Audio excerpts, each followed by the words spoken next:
የምዕራቡ ሀብታም ሀገራት በዓለም ላይ ያላቸውን ተጽዕኖ ለማሳየት ቡድኖች ሲመሰርቱ ያልተለመደ ነገር አይደለም። በጂዲፒ ብቻ ሳይሆን በዜጎቻቸው የኑሮ ደረጃ ከፍተኛ እድገት ያስመዘገቡና የአሁኑን የዓለም ስርዓት በበላይነት የሚዘጉሩት ሀገራት G7 የተባለ ቡድን መስርተዋል። ከዚህም የምርቶች ጠረጴዛ የተገለሉት ሩሲያና ቻይና የሚያክሉ ታላላቅ ምጣኔ ሀብት ባለቤቶች ታዲያ የራሳቸውን ማህበር ሲያቋቁሙ እነሱም ቢጤዎቻቸውን ለማፈላለግ ተገደው ነበር። ዛሬ ላይ ማህበር በፖለቲካ ኩርፊያ የተጀመረ ጥምረት ብቻ ተደርጎ ከመቆጠር ያለፈም ሆኗል። የብሪክስ ኃይል የአሜሪካ ስጋት ወደ መሆን አድጓልም እየተባለ ነው የሚገኘው። ብሪክስ ልክ እንደ ኔቶ የጦር ማህበር ሊሆን ይችላል የሚል ጥርጣሬ ቢነሳበትም ፑቲን በግልጽ በሰጡት ምላሽ ምዕራባውያን እንደፈሩት ብሪክስ የምዕራቡ ዓለም ጦርነት ለማወጅ የተፈጠረ ጥምረት እንዳልሆነ ገልጸዋል። ብሪክስ እንደሚታስበው የስልጣን ተዋረድ ያለው ዓለም አቀፍ ተቋም ሳይሆን አባል ሀገራቱ እኩል የሆነ ስልጣን ኖሯቸው የሚሳተፉበት የትብብር ማዕቀፍ እንደሆነም ተናግረዋል። የሳቤ ከኢምፓየር የተለየ መሆኑን በመሬት ላይ ያለው ዓለም የሚተዳደርበት ስርዓት ሊረዳ ያልቻለም ለመሆን በቅቷል። ምዕራባውያን እንደሚረዱት አለቃው ከሌ ነው ቢባል ይመርጡ እንደነበር ይታወቃል።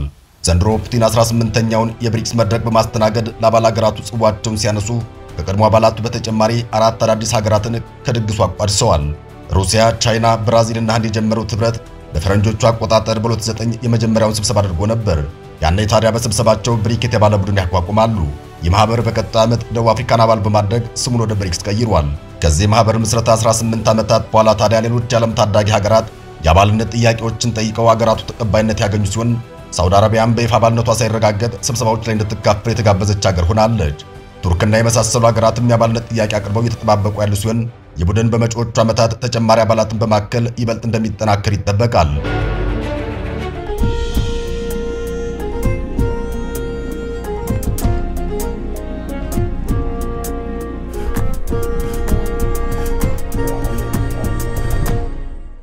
ግሎባል ሳውዝ ጥምረት በመባል የሚታወቀው ብሪክስ የምዕራቡ ዓለም ምጣኔ ሀብት ስርዓትን ለመገዳደር የተመሰረተ ማህበር ሆኗል። የድርጅቱ የመጀመሪያ አባል ሀገራት በጋራ የዓለም ምጣኔ ሀብት 30% ያክልን ይዛሉ። የዓለም ግማሽ ህዝብ መኖሪያ መሆናቸው ሲጨመርበት ጥምረቱ በቀላሉ የማይታይ ቀድሞ ዓለምን የሚዘውረው የና አሜሪካና ጋሻ ጃግሬዎቹ ኃይል በእጅጉ የሚገዳደር መሆኑ ማንም የማይክደው ሀቅ ሆኗል። አሜሪካና የዶላር ስርዓቱ አይነክ መስሎ ከሁለተኛ ዓለም ጦርነት ጀምሮ የቆየ ሲሆን ዛሬ ላይ ግን ብሪክሶች ዶላርን ለማንኮታኮት እየሸረቡና እየመከሩ ይገኛል። ዶላር ልክ እንደ ወርቅ የዓለም ሀገራት ባንኮችና የገንዘብ ተቋማት ሀብትን የሚተምኑበት የምጣኔ ሀብት መለኪያ መሳሪያ ተደርጎ ቆይቷል። አሁን ላይ ሌላ መገበያ ገንዘብ ስለመፍጠር ወይም የአባል ሀገራቱ በራሳቸው የመገበያ ገንዘብ በመጠቀም ዶላርን ከጥቅም ውጭ ስለማድረግ ማውራት ጀምረዋልም ነው የተባለው። ይህም የዶላርን አይነኬነት በመጠቀም አንገታቸውን ቀና ያደረጉትን እነ ቻይናና መሰሎቿን ሳይቀር መስበር ለማስያዝ እንዳሻት ማዕቀቦችን ለምትጥለው አሜሪካ ከጨዋታ ውጭ እንዳደርጋት ስጋት ፈጥሯል። ዶላር ልክ እንደ ወርቅ አንድ ክፍለ ዘመን ሙሉ የባንኮች ዋና የሀብት መተመኛ ሆኖ ሲያገለግል ቆይቷል። የዚህን ስርዓት ኢፍትሐዊነት ለመረዳትም አንድ ቬኔዙዌላ ውስጥ ማዕድን ቆፋሪ የሆነን ሰው አስቡ። ይህ ማዕድን አውጭ ድል ቀንቶት ያገኘው ማዕድን የአሜሪካ ገባ ላይ ሲደርስ አረንጓዴውን መገበያ በምላሹ በላቡ ለወረዛው ማዕድን ቆፋሪ ትሰጣለች። ግብይት ማለት በተለምዶ ጥቅም የሚሰጥ ቁስ አቅርቦ በምላሹ ሌላ ጥቅም ያለው ቁስ መቀበል ቢሆንም አሜሪካ ዶላርን እንደፈለገች እያተመችና እየበተነች በምላሹ የሚዳሰስና ቀጥተኛ ቁሳዊ ጥቅም የምታገኝባቸው ምርቶች መቀበል የምትችልበትን የኢኮኖሚ ስርዓት መፍጠር ችላለች ማለት ነው። በሁለተኛ ዓለም ጦርነት ለሚዋጉ ሀገራት የጦር መሳሪያዎችን በማምረትና በማቅረብ የከበረችው አሜሪካም ከጦርነቱ እያገገመ ለነበረው ዓለም አዲስ የኢኮኖሚ ስርዓትን ፈጥራ ዶላርን የዓለም የጋራ መገበያ ቋንቋ እንዲሆን አድርጋለች። የብሪክስ ዋና ዓላማም ዶላርን የሚተካ የጋራ መገበያ መፍጠር ቢሆንም ከዚህ ዓላማ ተግባራዊነት በፊት ግን ምጣኔ ሀብታቸውን ዲዶላራይዜሽን ማድረግ ወይም ከዶላር ይልቅ በመካከላቸው የሚያደርጉትን ንግድ በራሳቸው መገበያ ገንዘብ ማድረግ ላይ በመስራት ላይ ይገኛሉ። ይህ ፖሊሲ ወደ ተግባራዊነት የገባና በተለይም ቻይና ስትጠቀምበት ኖራለች። ቻይና 50% ያክል የዓለም አቀፍ ንግዶችን በራሷ ገንዘብ በመገበያየት በቀዳሚነት የምትቀመጥ ሲሆን ባለፉት ዓመታት ሩሲያ ከቻይና እንዲሁም ሩሲያ ከህንድ ጋር ያደረጓቸውን የንግድ ልውውጦች በአገራቱ የመገበያ ገንዘብ ብቻ ለማከናወን በመስማማት ሲተገብሩ ቆይተዋል።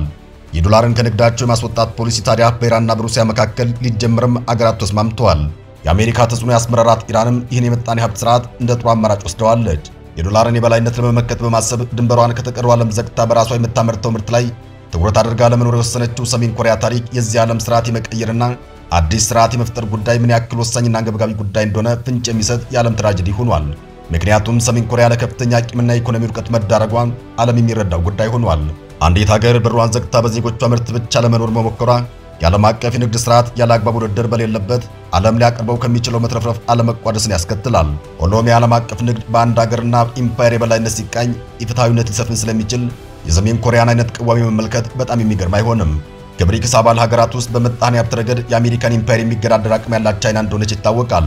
የሩሲያው ፕሬዝዳንት ቭላድሚር ፑቲን በዚህ ስብሰባ ላይ ካቀረቡት ትዕይንት መካከል የአሜሪካ ኢኮኖሚ እየላሸቀ እንደሆነና በአሁኑ ሰዓት የዓለም ሀገራት ለገንዘብ ድጋፍ የብሪክስ ሀገራትን ተመራጭ ያደርጉ እንደመጡ የገለጹበት ይገኛል። ሆኖም የኢኮኖሚ ተንታኞች የብሪክስ ተጽዕኖ በእጅጉ እያደገ የሚገኝ ቢሆንም አሁንም ቢሆን የአሜሪካ ምጣኔ ሀብት ከቀረው ዓለም አንጻር ሲታይ እጅግ ግዙፍ መሆኑን ያስቀምጣሉ። በአሁኑ ሰዓት የአሜሪካ የሀብት ጂዲፒም 30 ትሪሊዮን ዶላር ገደማ ሲሆን የሩሲያ ጠቅላላ ሀብት ደግሞ 2 ትሪሊዮን ዶላር ብቻ እንደሆነ ይገመታል። ምጣኔ ሀብትን ብቻ በተመለከተ ለአሜሪካ የቀረበ ምጣኔ ሀብት ያላት ቻይና ስትሆን የአገሪቱ ጂዲፒም እስከ 15 ትሪሊዮን ዶላር ገደማ እንደሆነ ይገመታል። ከዚህ አንጻር የብሪክስ የኃይል ሚዛን የሚመጣውም የአባል ሀገራቱን ትልልቅ ኢኮኖሚ ሲያጣምሩ ይሆናል። ይህም በርካታ እያደጉ ያሉ ሀገራት ቡድኑ ላይ አይናቸው እንዲጥሉ አድርጓቸዋል። በአሁኑ ሰዓት 14 ሀገራት የብሪክስን በር እያንኳኩ ያሉ ሲሆን በዚህ በ10ኛው የብሪክስ መድረክ ላይ 4 ሀገራት አዳዲስ አባል ሆነው ቀርበዋል። እነዚህ ሀገራት ኢትዮጵያ፣ ግብጽ፣ ኢራንና የተባበሩት አረብ ኤሚሬቶች ናቸው። ኢትዮጵያ ባለፈው ዓመት ለብሪክስ አባልነት ይፋዊ ጥያቄ ባቀረበችበት ወቅት አገሪቱ ለዚህ ልበ ሙሉነት ያበቃት ምክንያት ምን እንደሆነም በሲጂቲኤን ተጠይቀው የነበሩት ዕውቁ ኢኮኖሚስት ዘመዴነህ ንጋቱ አስተያየታቸውን ሰጥተው ነበር። አቶ ዘመዴነህ በሰጡት ምላሽም ኢትዮጵያ ከሳህራ በታች ባሉ ሀገራት ሶስተኛ ኢኮኖሚ ባለቤት ስትሆን ምንም እንኳን የሀገሪቱ ጂዲፒ ከብሪክስ ቀዳሚ አባል ከሆነችው ከደቡብ አፍሪካ ጋር እንኳን ሲነጻጸር ግማሹን እንደማያክል ነው የሀገሪቱ ዓመታዊ ኢኮኖሚ እድገት ከፍተኛ መሆኑ በቅርቡ ትልቅ ከሚባሉ ምጣኔ ሀብቶች መካከል አንዷ እንድትሆን እንደሚያስችላት አንስተው ነበር። ስለዚህ የአባልነት ጥያቄው ከኢትዮጵያ አልፎ አባል ሀገራቱ እንደሚጠቅም ይገለጻል። ኢኮኖሚስቱ ከናይጄሪያ ቀጥሎ ከአህጉሩ ሁለተኛ ደረጃ የሚገኘው የህዝብ ቁጥር ለኢኮኖሚ እድገት ያለውን ጥቅም በህዝብ ብዛት ቀዳሚ የሆኑ ቻይናና ህንድ ተምሳሌትነትን አንስተዋል። ኢትዮጵያና አዳዲሶቹ አባል ሀገራት አዲሱን የዓለም ስርዓት ለመቀላቀላቸው ዋነኛ ምክንያት ማህበሩ በምላሹ የሚጠይቀው አስገዳጅ ቅድመ ሁኔታ አለመኖር እንደሆነ ይገለጻል። የምዕራቡ ሀገራት አበዳሪ ተቋማት ለሚያቀርቡት የምጣኔ ሀብታዊ ድጋፍ የሚጠይቁት የፖሊሲ ለውጥ ያስመረራቸው ሀገራት በአንጻሩ ብሪክስ የሚሰጣቸው ነጻነት ሳቢና አማራጭ ሆኖላቸዋል። ከዚህ በተጨማሪም አባል ሀገራቱ የብሪክስ ጥምረት በመካከለኛው ምስራቅ የተከሰተውን ጦርነት ለመቃወም እድል የሚሰጥ አድርገው ቆጥረውታል። በሌላ በኩል የዩክሬን ጦርነት መንስኤው የአሜሪካ ተጽዕኖ እንደሆነ አበክረው የሚያምኑት ሩሲያውያን የአባል ሀገራቱን ድምፅ በዚህ ረገድ በእጅጉ እንደሚረዳቸው ያምናሉ። ኢትዮጵያን የዚህ ቡድን አባል አድርገው መምረጣቸው አገሪቱ በዓለም ጂኦፖለቲካ ላይ ትልቅ አቅም ያላት ሀገር እንደሆነች በማመናቸው እንደሆነም ብዙ ተንታኞች ይገልጻሉ።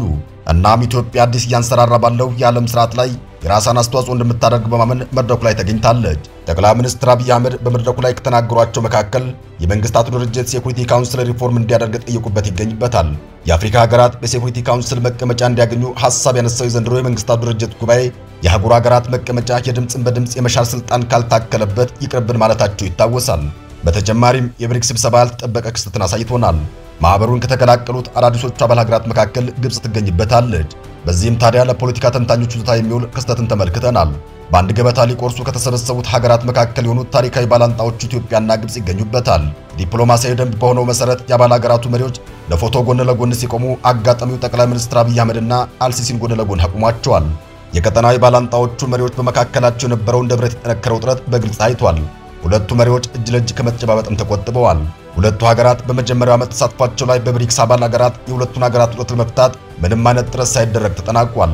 የብሪክስ አባል ሀገራት የግድ ተመሳሳይ የፖለቲካ ገጽ ላይ እንዲሆኑ አይገደዱም። ለምሳሌ ህንድ የብሪክስ መስራች ሀገር ብትሆንም ከአሜሪካና ከምዕራቡ መንግስታት ጋር ያላት ትብብርና ወዳጅነት ጠንካራ እንደሆነ ይነገራል። ይህም ብሪክስ በፖለቲካዊ ዶግማ የሚገዛ ቡድን አለመሆኑን ያሳያል እየተባለም ይገኛል። አባል ሀገራቱ ያላቸውን የፖለቲካ ገለልተኝነት ጠብቀው በማህበሩ የመሳተፍ መብታቸው እየተጠበቀ ነው። ከዚህ በተጨማሪም የአባል ሀገራቱን የሁለትዮሽ ግንኙነትም ትኩረት የሚሰጠው ጉዳይ አይደለም። ቡድኑ አዲስ ዓለም ስርዓትን ለመፍጠር በሚያደርገው እንቅስቃሴ ተቀዳሚ የሚያደርገው የምጣኔ ሀብታዊ ጉዳይ ሲሆን ወቅታዊ ዓላማውም ዶላርን ማዳከም ላይ ያተኮረ ሆኗል። ከዚያ ይልቅ ዶላርን ቀስ በቀስ ከገዢ የምጣኔ ሀብት መመዘኛነቱ ለማውረድ በአባል ሀገራቱ መካከል የሚደረግ ንግድ ከዶላር ውጭ በራሳቸው መገበያያ ገንዘብ ማድረግን ያተኮረም ሆኗል።